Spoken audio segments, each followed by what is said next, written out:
सवाल ये है कि क्या जन्नत में हमारे साथ हमारे पालतू जानवर जो दुनिया में लोग रखते हैं, क्या वो भी दाखिल होंगे या नहीं?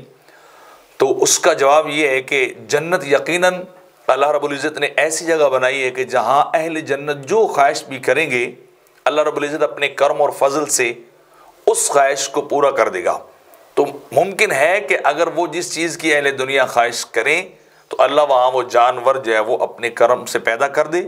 वो होंगे तो दुनियावी जानवरों के मुशाबे, लेकिन उनके असाफ़ो खसाइल और कमालात या उनकी जो आदात हैं वो यकीनन जो है वो इन जानवरों से मुख्तलिफ होंगी। बाकी रहा कि जन्नत में कौन कौन से जानवर जा सकते हैं। आका अलैहिस्सलाम ने इरशाद फरमाया कि बकरी जो है ये जन्नती जानवरों में से, सुनन इब्न माजा की रिवायत है 2306, जन्नती जानवरों में से बकरी भी है।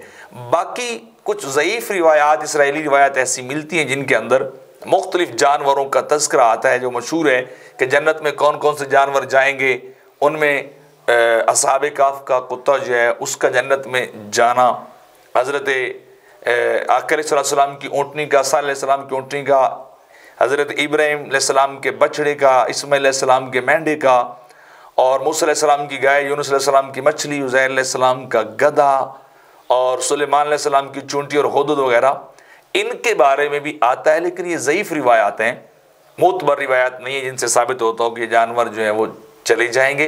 बाकी बहरहाल वो जानवर जो हैं वो ज़रूर जन्नती जानवर है बकरी। बाकी इनके बारे में जो मिलता है वो मैंने आपको बयान कर दिया है।